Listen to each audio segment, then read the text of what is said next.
Halo semuanya, perkenalkan aku Nabila Nicantika dengan akhiran NIM 191 dari Universitas Negeri Surabaya, Program Studi Ilmu Pengetahuan Sosial. Nah, di video kali ini aku akan memberikan tutorial bagaimana cara menggunakan uji validitas produk momen dengan uji reliabilitas Comeback Alpha. Oke, sebelum itu kita ketahui terlebih dahulu apa sih uji validitas produk momen itu. Uji validitas produk momen adalah uji untuk menguji tingkat kevalidan atau kesesuaian angket yang digunakan oleh peneliti untuk memperoleh data dari sebuah responden. Nah, dalam prinsipnya adalah mengkorelasikan atau menghubungkan antara masing-masing skor item atau soal dengan skor total dari jawaban responden. Nah, dari uji validitas produk momen ini, aku membandingkan antara nilai R hitung dengan nilai R tabel, di mana nilai R tabel adalah nilai yang dari nilai N. Nilai N itu adalah nilai keseluruhan dari jumlah responden, seperti itu. Nah, jika dibandingkan, itu akan berbunyi, jika nilai R hitung lebih besar dari nilai R tabel, maka item soal angket tersebut dinyatakan valid. Begitupun sebaliknya, jika nilai R hitung kurang lebih dari R tabel, maka item soal angket tersebut dinyatakan tidak valid. Seperti itu ya teman-teman. Oke, langsung saja. Sebelumnya aku sudah menyebarkan sebuah angket menggunakan angket skala Likert dengan total 34 responden dengan 10 butir soal. Nah, dari situ ya, seperti ini. Nah, ini contohnya, ini sudah di aku data, di mana ini ada 10 soal dan dengan 34 responden.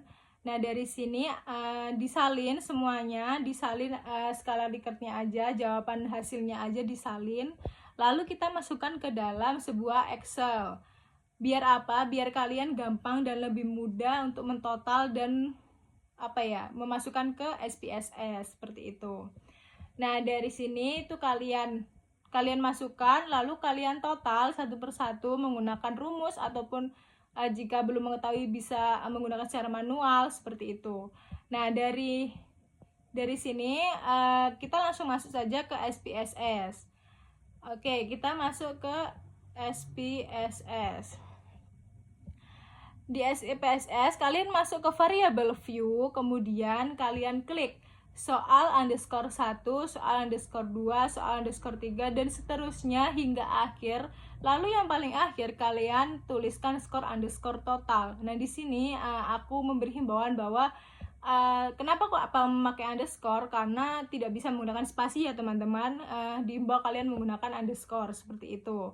Nah, jika sudah semua tertulis, pastikan desimal ini tertulis 0 semua. Kemudian measure-nya tertulis scale semua, seperti itu. Jika sudah masuk ke sini, sudah selesai, kemudian ke data view.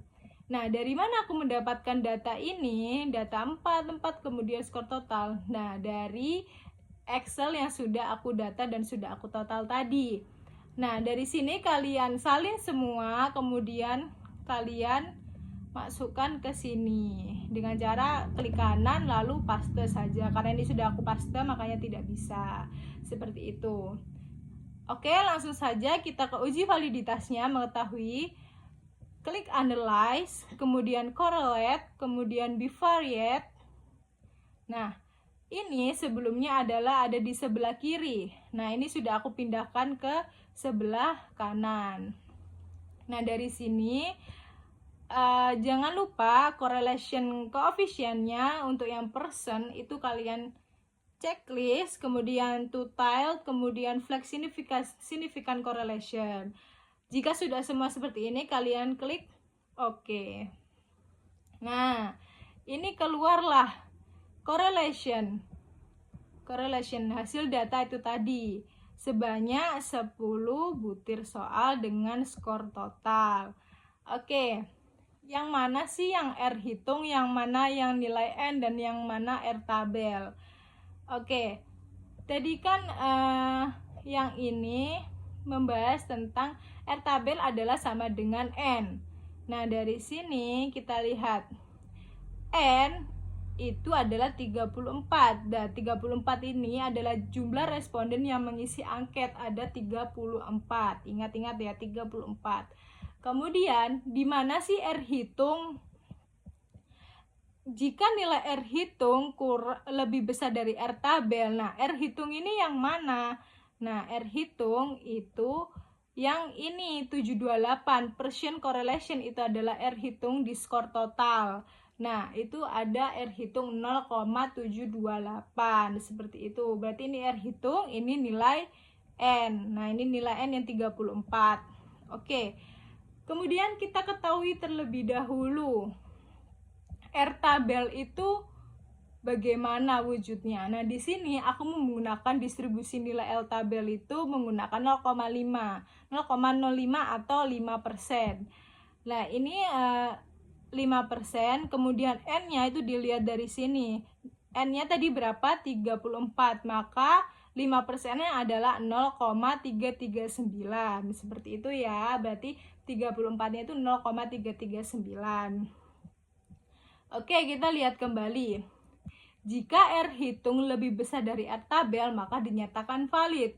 Nah, R hitung adalah 0,728. Nah, R tabel adalah 0,339. Berarti lebih besar, maka dinyatakan valid. Oke, soal 1 valid.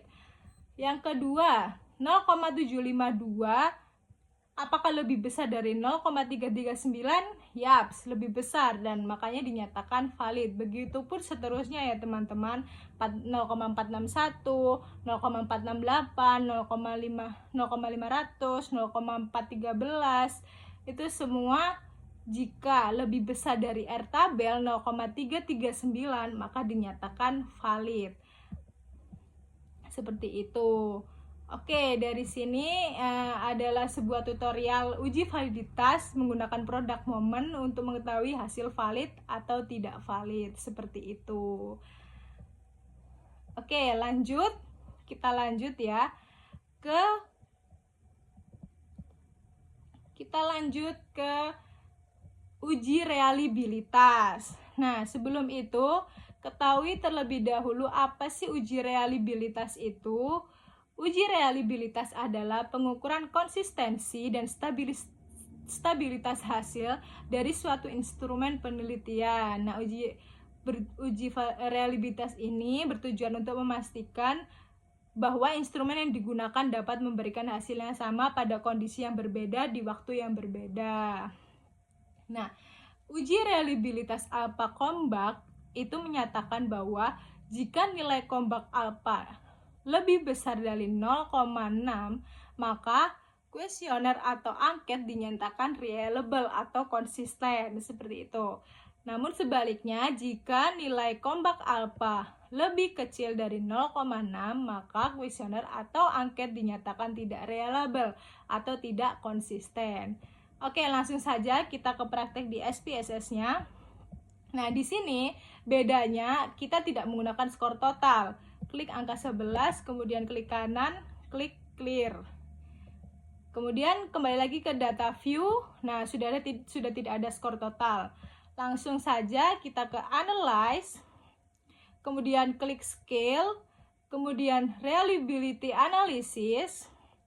Nah, ini semua kalian klik Ctrl A, kemudian pindah, kemudian klik statistik. Pastikan skill if item deleted kecentang, kemudian klik continue, kemudian pastikan ini sudah alpha, lalu klik OK.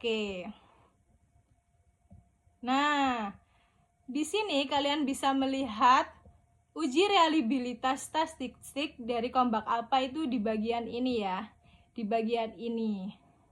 Nah, N of items itu adalah jumlah butir soal, ada 10 soal, kemudian nilai Combach alpha-nya adalah 0,743. Kita kembali lagi ke kesimpulannya. Jika nilai Combach alpha lebih besar dari 0,6, maka kuesioner atau angket dinyatakan reliable atau konsisten. Namun jika nilai Combach alpha kurang dari 0,6, maka kuesioner atau angket dinyatakan tidak reliable atau tidak konsisten. Oke, kita lihat ke data yang sudah diuji. Nilai kombak alfa di sini adalah 0,743. Nah, ini dinyatakan lebih besar dari 0,6 dari uji kesimpulan ini. Maka uji reliabilitas pada angket ini, pada hasil ini dinyatakan konsisten atau reliable. Seperti itu ya teman-teman. Karena apa? 0,743 lebih besar daripada 0,6. Seperti itu. Sampai sini paham? Jika kalian belum paham, silakan klik di kolom komentar untuk tanya-tanya mengenai uji-uji reliabilitas dan validitas lebih lanjut. Seperti itu. Nah, yang kita lihat adalah uji reliabilitas statistik dari kombak alfa yang ini ya teman-teman. Oke, itu tadi sebuah video tutorial mengenai uji validitas produk momen dengan uji reliabilitas kombak alfa. Sekian dari video saya, kurang lebihnya mohon maaf dan sampai jumpa.